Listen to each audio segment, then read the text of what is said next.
What's going on, wrestling fans, and welcome to TJ Knows Wrestling right here on Podbean.com, iTunes, and on YouTube.com.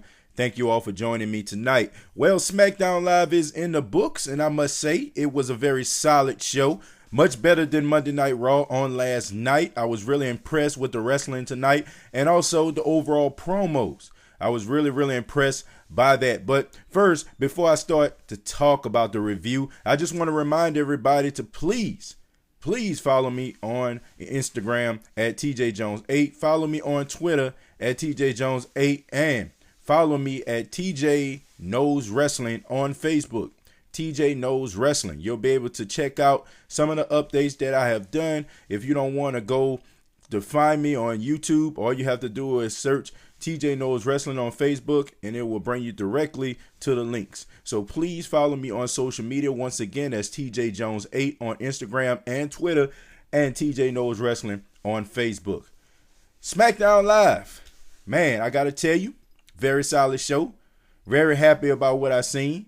I was really excited about the return of the New Day, but I'm going to talk about that a little bit later in the show. But first, let's talk about what happened at the beginning. SmackDown Live opens up with Kevin Owens. Kevin Owens doing his little rendition of the highlight reel. We all know that the highlight reel is a segment that belongs to Chris Jericho. But we know that Kevin Owens, he put Chris Jericho out of action, quote unquote. And now Kevin Owens is saying that he has his own show called The Highlight Reel because Chris Jericho doesn't need it anymore. He starts going about how he's the United States of America champion, and he's going to be Mr. Money in the Bank, and he's going to have 2 championships, and yada, yada, yada. And all of a sudden, he introduced his guest, none other than Shinsuke Nakamura. So Shinsuke Nakamura comes out in his famous entrance, you know, with the lights and everything like that. Look, I'm sorry, man, but that was Shinsuke Nakamura. That's never going to get old of me. Shinsuke coming down to the ring. I mean, the guy just feels important. He comes down to the ring, does his shtick, you know, contorts his body like he always does, generates the excitement just like he always does, and then gets in the ring. Kevin Owens comes out and says that Shinsuke Nakamura calls himself a rock star. But there was one person that thought they were a rock star, and it was Chris Jericho, and he put him out of action, and he can do the same thing to Shinsuke Nakamura. Before Shinsuke Nakamura can say a word, out comes Baron Corbin. Baron Corbin talks about how this is supposed to be the highlight reel. Well, he had a highlight for everybody, and it showed last week showing Baron Corbin beating up on Sami Zayn in a very vicious beating that he put on Sami Zayn. He ran the highlights, and he said that he's going to continue to put highlights up just like that. So now you have a 3-man stare down. Kevin Owens isn't impressed with Baron Corbin talking about beating up Sami Zayn. He replies, he says he's been beating up Sami Zayn for the last 15 years. So he's not impressed by that. Shinsuke Nakamura comes in and says that Chris Jericho may call himself a rock star, but he's not a rock star like he is. And he also said that last week he pinned Kevin Owens. And he turned around and looked at Baron Corbin and said, and you must have forgot that Sami Zayn got 2 victories over you. So I was really impressed, man, by the promo by Shinsuke. I mean, a lot of people, you know, probably thought that maybe him coming to the main roster, he probably was going to battle with, you know, speaking English, but he speaks English pretty well, man, you know, just enough to get his promos across. So Baron Corbin looks at Shinsuke, Kevin Owens looks at Shinsuke, and all of a sudden here comes the beatdown. Baron Corbin and Kevin Owens beating down on Shinsuke Nakamura. Out comes Sami Zayn.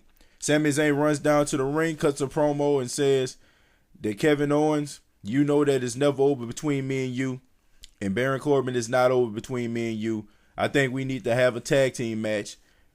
Sami Zayn and Shinsuke Nakamura versus Kevin Owens and Baron Corbin. They made it official. I mean, it was a good back and forth match. I liked it. You know, it was pretty good, man. You know, it really showed what a lot of the guys have. I mean, but these matches like this are really to kind of put Shinsuke Nakamura over. I mean, because he did get the pin on Kevin Owens, which I didn't like. Because for 2 weeks, your United States champion has 8 pins twice. I mean, come on, man. I know you want to make Baron Corbin look strong. You don't want to make him look weak. But at the same time, Kevin Owens is your United States champion. He brings credibility to the United States Championship, and we don't want to destroy his credibility by having him eat pins like Bray Wyatt. I didn't like that, man. I don't like Kevin Owens taking pins 2 weeks in a row like that by the same guy. But it is what it is. Shinsuke Nakamura and Sami Zayn pick up a victory, and they have the momentum leading into Money in the Bank in the next couple of weeks. Next segment that we had, we see the Usos coming out. They're saying that they were going to address the WWE Universe. And the Usos come out, and they talk about how they've been dominating the tag team division. They beat up on American Alpha. They beat up on Breezango. They're the best, and nobody can stop them. And out comes the New Day. The New Day making their debut on SmackDown Live tonight. We know that Kofi Kingston had to get surgery on his ankle, so he had to wait. They had to wait for that to heal. So Kofi Kingston and the New Day are back, man. They're back. They come down to the ring. And I think that this was very, very beneficial to the New Day. I don't know. A lot of people may not feel this way, but I definitely do. Okay? Because the New Day, they had a lot of momentum when, when they first really started to get their stride. Like when they started turning heel. And then all of a sudden, they became so white hot that they turned them into baby faces. And then they kind of cooled off a little bit. They were selling merchandise, of course, but they started to slowly cool off. So I think by them being off television for a couple months, it really helped them, man. It makes people wish that they were there, and it makes the match between them and the Usos look very, very important. I like the exchange between the Usos and the New Day. And shouts out to the writers in the back, because you can't script this type of stuff. I think that these writers on SmackDown Live are really, really good. They're allowing these wrestlers to be themselves. I don't know if they just give them bullet points and allow them to go out and speak their mind. But since then, man, the Usos have been putting on great promos. And we all know what the New Day can do. They're extremely entertaining. You put these 5 guys together. And, man, you got yourself something special, man. I was really impressed by the Usos and the New Day exchange. And you could tell, like, some of the things that they were saying to one another, they wanted to bust out laughing. These are guys that are really having fun. You can tell, you can look on their face that these guys are really enjoying themselves. And I'm looking forward to this feud. I thought maybe they would have kind of stretched this out going towards SummerSlam, but it looks like we're going to have it at Money in the Bank. So it's going to be the Usos taking on the New Day for the SmackDown Tag Team Championship. It's going to be very interesting. I'm interested to see if the Usos are going to continue to have that momentum and beat New Day, or will the New Day come in and beat the Usos? Interested to see that. I think that it's very, very good television. Very, very good television. I'm not going to lie to you. I'm real big fans of both of these guys. And I'm glad that they took that stale, stagnant type, gimmick off of the Usos with the war paint and them coming out doing a war dance and all that kind of stuff and jumping all over the place. These guys are really being themselves right now, and I really like that. I like when wrestlers are themselves and management in the back allow them to be themselves, because when they're not themselves, it just comes off looking fake. You got to let these guys do what they do. Give them bullet points. Go out there and say, okay, I need you to promote Money in the Bank, promote the date, but then go out there and just get over. That's what you got to do. Allow these guys opportunities to go out there and get over. And these guys clearly are good at getting over. But I'm interested to see that match. I'm looking forward to that Money in the Bank. Then we had the fatal 5-way elimination match to determine the number 1 contender to the Women's SmackDown Championship. And this match right here, man, this was all over the place. It started off, complete chaos everywhere, man. People just flying all over the place, bodies all over the place. And we even had a table spot, man.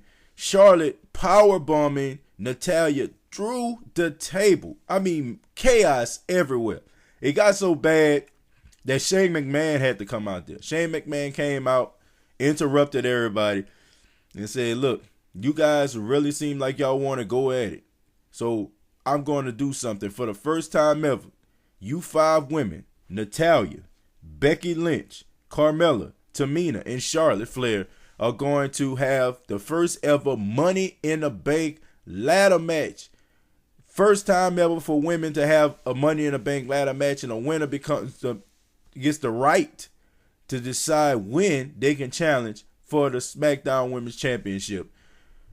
Boy, that was a bombshell right there. To give these women the keys to the kingdom like this, man. We know that back in the day, they used to kind of restrict what the women did. I mean, we all know about the Divas era. You know, we didn't like that very much. As soon as the bell rang, just fast-paced action, not much catches can type action going on. I mean, it was pretty boring, and the wrestling was really just, I mean, basically it was just popcorn matches. You know, you go to the concession stand watching these matches, but the WWE over the last couple of years have done a really great job trying to promote women's wrestling, and I think that this is a good move. Let these women go out here and show the world what they can do, and these women are going to try to steal the show. I can really, truly believe it. I mean, when he said this, you know, you can look at the smiles on their faces. I know they were supposed to be selling, you know, their moves and the injuries and stuff like that they sustained in a fatal 5-way match. But you can tell that they were happy at the fact that the WWE is giving them the opportunity to be the first to do this. I'm really interested to see this match. I'm interested to see what's going to happen. I mean, you have 3 Money in the Bank ladder matches, which is, I don't know, man. It's hard to wonder how can you differentiate 3 Money in the Bank ladder matches. I mean, Raw is going to have one, SmackDown is going to have one, and then you have the Women's Championship. So 3 ladder matches. I'm interested to know how they're going to pull that off, but I'm interested to see it, and I think it's going to be exciting. It's good to see a first. I mean, we've seen our first ever women's Hell in a Cell match between Charlotte and Sasha Banks. I mean, we've seen an Iron Man match, Iron Woman match versus Sasha and Bayley. That was a classic. So maybe this match right here will end up being a classic, and I'm interested to see it going into the Money in the Bank. Then we had some kind of segment with Breezango investigating their office that had been trashed, and it turns out that the Colognes were the one that trashed it. I mean, I like Breezango. I like that they're trying to do something with him, but I'm not a real big fan of the comedy teams because I said it last week. If you didn't check out the show, please do. I said Tyler Breeze was the type of guy that you can actually get some momentum behind. This guy can be an Intercontinental Champion, a United States Champion, but I don't think Vince McMahon likes this guy very much. And I don't think he likes Fandango very much. And that's the reason why these guys are getting this comedy gimmick. Now, they're knocking it out of the park. I'm not going to lie about that. I mean, Vince McMahon gave them chicken you know what, and they're making chicken salad out of it right now. I'll give them props on that. But how much respect are you going to get? People are only going to laugh at it for so long before they just realize that it's absolutely stupid. And I feel bad for these guys, man, because both of these guys have a lot of talent. You look at Fandango, this guy went up against Chris Jericho at WrestleMania and beat him. Beat Chris Jericho at WrestleMania. And Tyler Breeze going up against legends like Juice and Thunder Liger, man. Putting on good matches versus Juice and Thunder Liger. And now he's around here carrying wearing a fake mustache. Give me a break, man. I mean, I understand that the WWE is about entertainment and about making kids smile and laughing and all that noise there.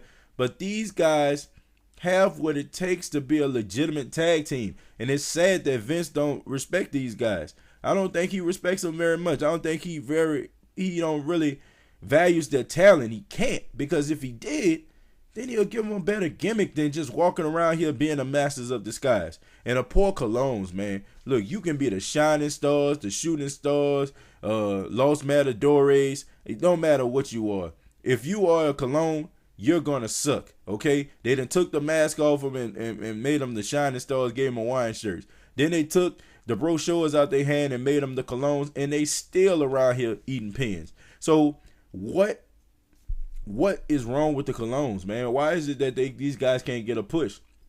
I don't know. I mean, they came on SmackDown Live and they came and beat up American Alpha one week, and then all of a sudden we didn't see American Alpha. We didn't see American Alpha anymore after that, and I'm wondering why. I mean, where is American Alpha? I haven't seen him. I mean, is Chad Gable or Jason Jordan hurt? Or they just took him off television? I really just don't know. I'm interested to see, where these guys are. And I'm interested to see them do something better with the Colognes, man. The Colognes, these guys can be a good tag team, man. They're former tag team champions. Know a lot of people that may, watch wrestling. They probably been out the loop for a while, but these guys are former tag team champions, man. They can go in the ring. Yeah, but I think that they need to kind of shake these guys up. Maybe get Carlito off the independents. Maybe have Carlito be their manager or something like that, and have these guys going out here be a 3-man faction. I think that it'll be a good look. Have these guys just out there terrorizing the tag team division. I think that the Usos got that job right now, but why not? I mean, you can have the Colognes taking on the New Day down the line.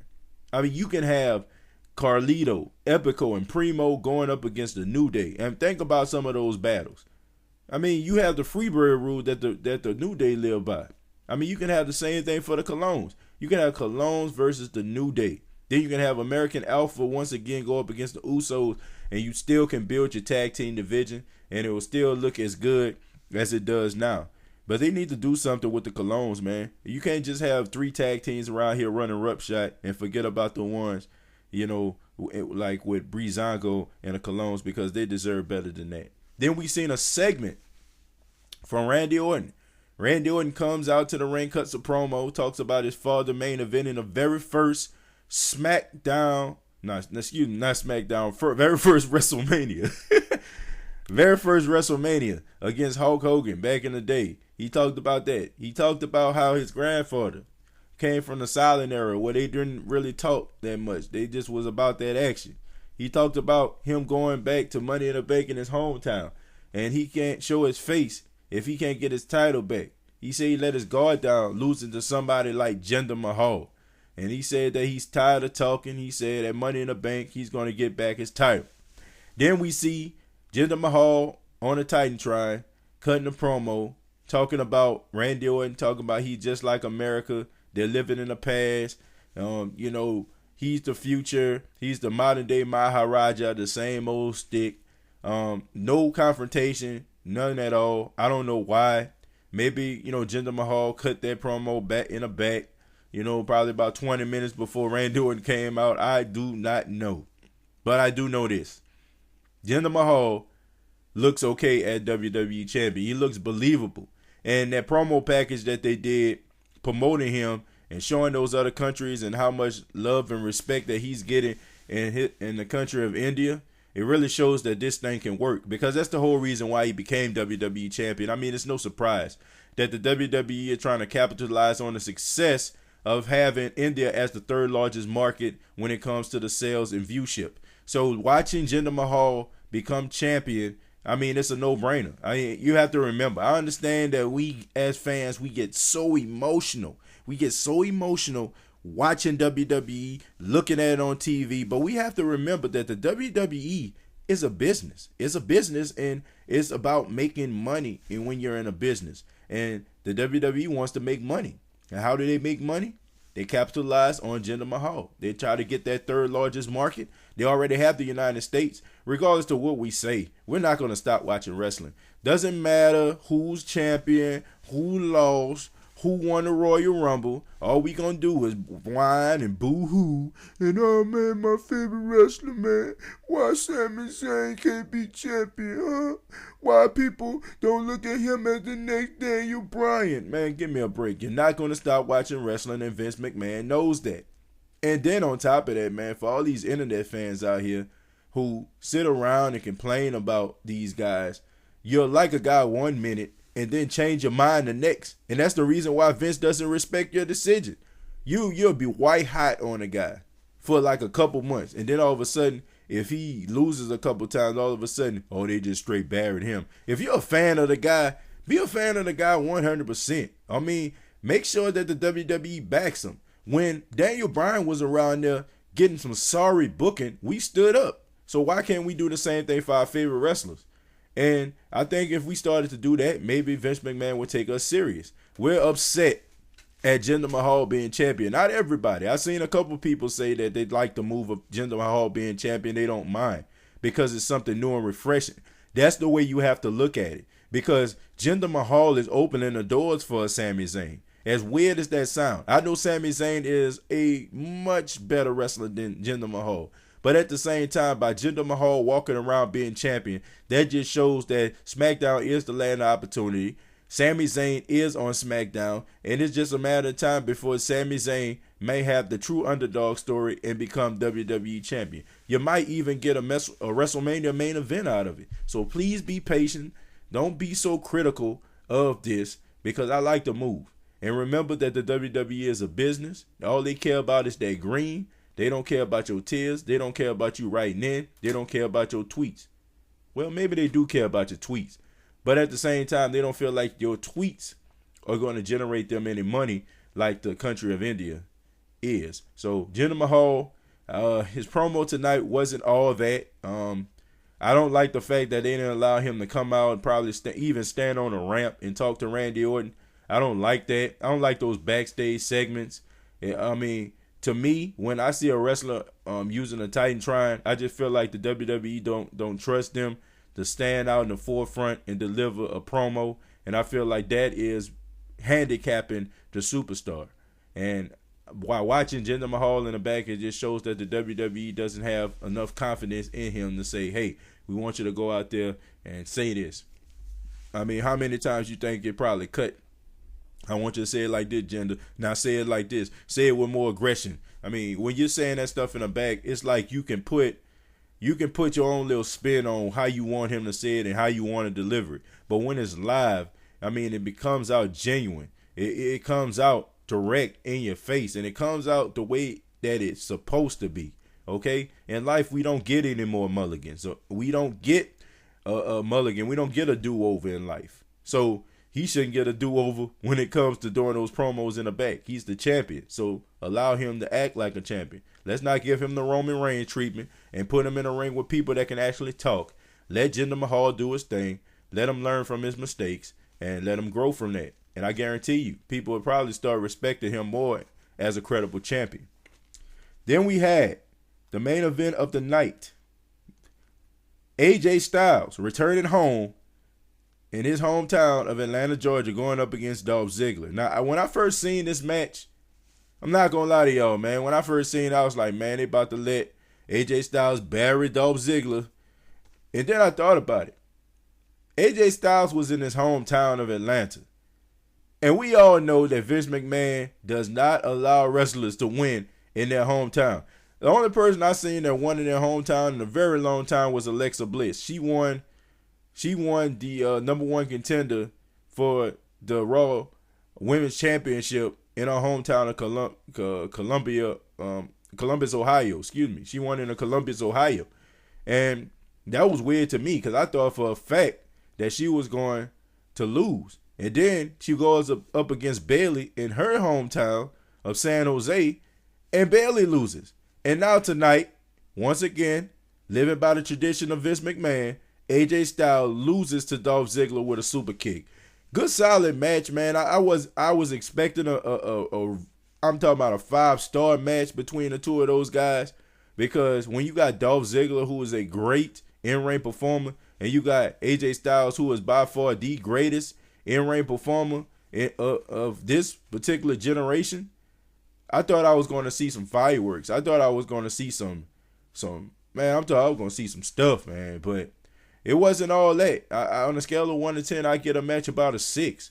I wasn't really impressed by it. I don't know if it was just because it was SmackDown. Maybe they took it slow. Maybe they don't have much chemistry together. I just don't know. I mean, the match wasn't bad, but at the same time, I think that these guys can put on a much better match if this was a pay-per-view. I want to see this match down the line for something. I don't know, maybe like a United States Championship, maybe a WWE Championship match, or maybe they're just having a feud against one another. I'd be interested to see that. I think that these two guys can generate some very great matches. I think that these guys can have some main event type matches at pay-per-views, because both of these guys are extremely talented.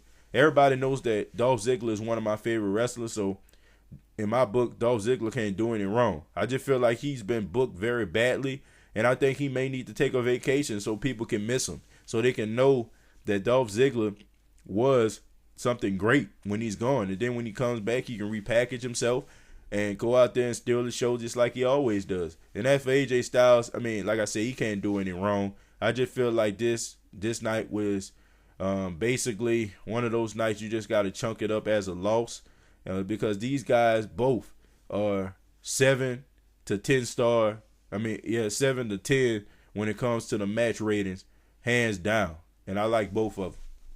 Well, that was your SmackDown review. And if anybody has anything to say, let me know. I mean, what do you think about SmackDown Live? Did you like it? Did you think it was good? Did you think it was bad? What did you think they could have did tonight? Let me know on social media. Follow me at TJ Jones 8 on Instagram and Twitter. And follow me on my brand new Facebook group page entitled TJ Knows Wrestling. And I'll be interested to know what you all think. I mean, I like I said, once again, SmackDown was an okay show tonight. It was better than Raw. I didn't really care for Raw last night. I think that Raw had some solid matches, but I think that SmackDown does a little bit better, because I don't know who writes for SmackDown, but it really seems like he allows the wrestlers to be themselves. It just seems like on Raw, these guys are going out there reading from a script. They might as well just go out there with a paper in their hand and just start looking and start reading, because that I get absolutely no emotion out of any of these Raw superstars when they come out. I mean, I'm just being honest. I mean, I feel like it's fake. I feel like it's scripted. I feel like it's phony. I don't get any genuine emotion from it. I just feel like these guys have cue cards like they're the host of Saturday Night Live or something, and it is not that good. I just think that SmackDown, the writers allowed the wrestlers to be themselves. They allowed them to go out there and make themselves, stars. Not about writing the right things, not about going out here and want you to deliver this. They probably give them bullet points and allow them to go out there and be themselves, and that's always the best way. A genuine superstar is a great superstar. You look at The Rock. I mean, when The Rock first came out, Rock was out there with that funny looking outfit on, with the thing around his neck and them colorful tights, and people booed The Rock out of the building. It wasn't until they allowed The Rock to be himself is when The Rock got over. Even with Stone Cold Steve Austin, he started as the ringmaster, whatever that was. He didn't like that. He didn't even know what a ringmaster was.